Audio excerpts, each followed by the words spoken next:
Paz do Senhor Jesus, continuando o nosso livro de teologia da Escola Teológica Comunhão Profética. Nós vamos continuar da página 48 em diante.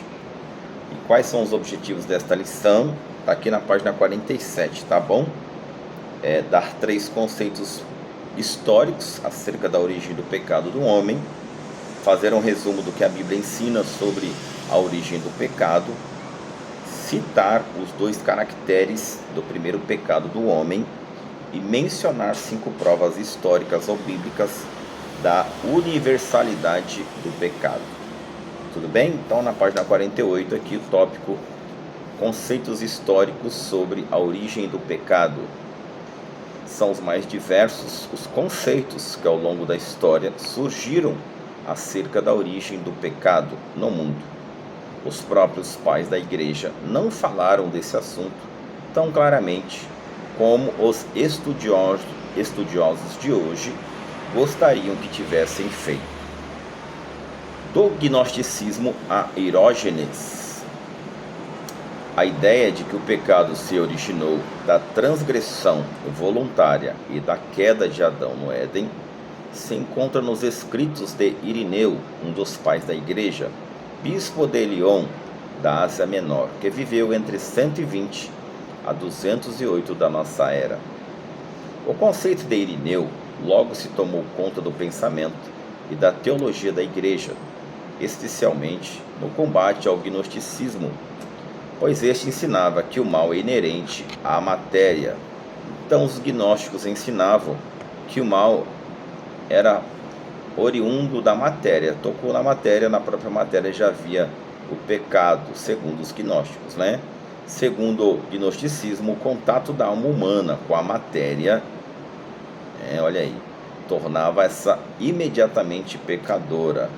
Essa teoria naturalmente despojou o pecado do seu caráter voluntário, como é apresentado ao longo da Bíblia Sagrada, ou seja, os gnósticos achavam que tocar na matéria, a matéria estava com o pecado e transmitiu o pecado para o homem, né? Isso vai em desacordo com as escrituras sagradas. Orígenes, diferente de Irineu, que viveu entre 185 e 224 ou 254 da nossa era, martirizado por Décio, imperador romano, ele morre martirizado. Procurou sustentar este mesmo ponto de vista por meio de sua teoria chamada pré-existencialismo. Segundo Orígenes, as almas dos homens pecaram voluntariamente em existência prévia e, portanto, todos entraram no mundo numa condição pecaminosa. Este conceito estava carregado de demasiadas dificuldades para ser aceito nos anos posteriores à própria época de Orígenes. Olha aí, então aqui 2 conceitos, né? Um gnóstico e outro de Orígenes, do pré-existencialismo. Já viu o pecado voluntário, uma existência prévia no homem, segundo Orígenes. Os pais da igreja grega, em geral, os pais da igreja grega dos séculos 3 e 4 se mostraram inclinados a negar a relação direta entre o pecado de Adão e seus descendentes. Em contraposição a isso, os pais da igreja latina ensinaram com bastante clareza que a presente condição pecaminosa do homem encontra sua explicação na primeira transgressão de Adão no paraíso. Então aí, na igreja grega dos séculos 3 e 4 já havia aí a contraposição dos conceitos de Irineu e de Orígenes, né? Tá bom? Bispos anteriores a essa tese defendida por alguns homens. De Agostinho à Reforma. Que reforma é essa? A Reforma Luterana. Os ensinos da Igreja do Ocidente quanto à origem do pecado tiveram seu ponto mais alto na pessoa de Agostinho, que viveu entre 354 e 420 da nossa era, e foi bispo de Hipona, no norte da África. Então Agostinho foi um bispo lá no norte da África ele tem a segundo tese, segundo ensinamento. Ele insistiu no ensino de que em Adão nos encontramos culpados e imaculados. Os teólogos chamados semi-pelagianos admitiam que a mancha do pecado, e não o pecado mesmo, é que era causada pelo relacionamento da humanidade. Adão. Durante a Idade Média, o que se cria a respeito do assunto era uma mistura de agostinho e pelagianismo. Os reformadores, particularmente, comungaram o ensino de Agostinho. Olha aí, vou ler para você novamente, entendeu? Agostinho insistiu no ensino de que em Adão nos encontramos culpados e imaculados. Já outros teólogos chamados semi-pelagianos admitiam que a mancha do pecado, e não o pecado mesmo, era causada pelo relacionamento humanidade-Adão. Ou seja, havia uma discordância entre esses pensadores. Os reformadores, particularmente, comungaram do ensino de Agostinho. A maior parte concordaram com a tese defendida por Agostinho, né? Lá no século IV e século V da nossa era. Ele era bispo de Hipona, no norte da África. Mais um tópico: do relacionalismo a Calbart. Sob a influência do racionalismo e da teoria evolucionista, a doutrina da queda do homem e seus efeitos fatais sobre a raça humana foi descartando-se gradualmente. A ira do pecado, odiosos aos olhos santos de Deus, foi substituída pelo mal que se aplacou de diferentes maneiras. Aqui uma outra visão, né? Por exemplo, Immanuel Kant o considerou como parte inseparável do que é mais profundo do ser humano e que não se pode explicar. O evolucionismo chama esse mal de oposição das baixas inclinações ao desenvolvimento gradual da consciência moral. Calbart, teólogo suíço, que viveu entre 1886 e 1968, fala da origem do pecado como o mistério da predestinação. Olha aí, seguindo aí um novo conceito de Calbart, mistério da predestinação. Em suma, o que muitas correntes da teologia racionalista ensinam erradamente a respeito da origem do pecado é que Adão, em verdade, o primeiro pecador, porém, sua desobediência não pode ser considerada como a causa do pecado no mundo. O pecado no homem está relacionado de alguma forma com a sua condição de criatura. A história do paraíso nada mais proporciona ao homem do que simples informação de que ele necessariamente não precisava ser pecador. Então, segundo este teólogo aqui, né, eles acreditavam sim que Adão, né, o primeiro pecador, porém a sua desobediência não pode ser considerada como origem do pecado no mundo. Olha aí, eles acreditam na predestinação. Algumas divergências, né? É preciso estudar essas linhas teológicas para que a gente tenha uma compreensão, tudo bem, meus irmãos? Uma compreensão clara sobre o que pensam, o que discutia-se no passado, o que é aceitável hoje, esses pensadores acerca do estudo teológico que você também está fazendo juntamente comigo. Mais um tópico aqui, na página 49.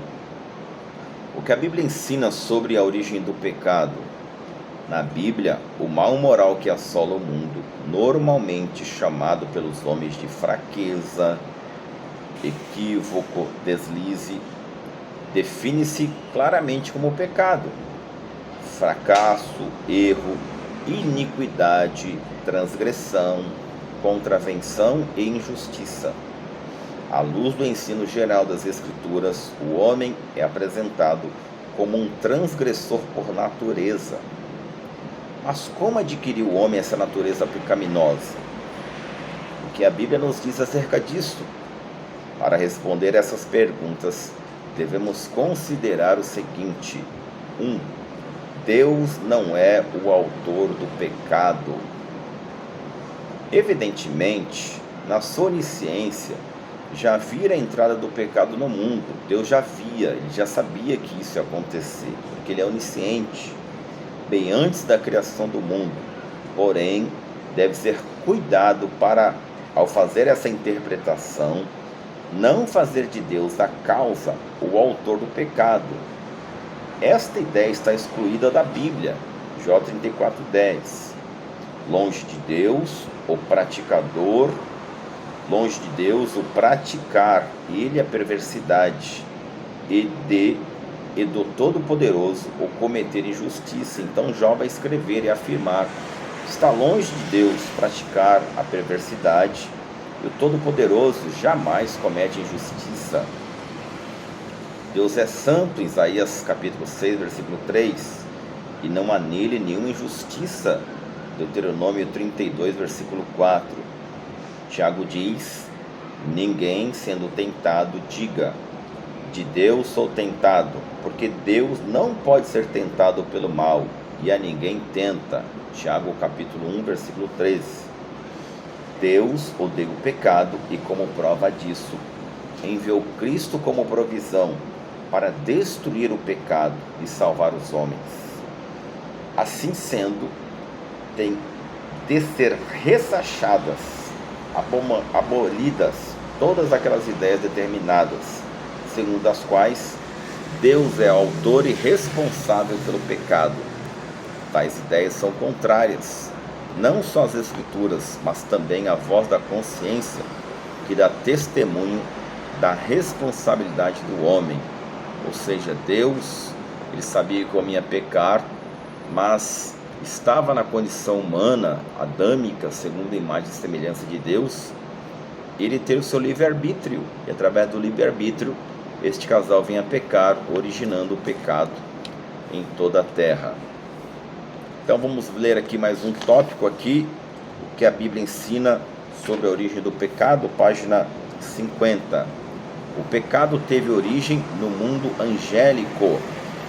Se queremos conhecer a origem do pecado, devemos ir além da queda do homem, descrita no capítulo 3 de Gênesis, e pôr a nossa atenção em algo que aconteceu no mundo dos anjos. Eu já havia falado um pouco antes, né? Na aula anterior também citei, mas agora vamos ver o que aconteceu no mundo angelical. Deus criou os anjos como seres dotados de relativa perfeição. Porém, Lúcifer e legiões deles se rebelaram contra Deus,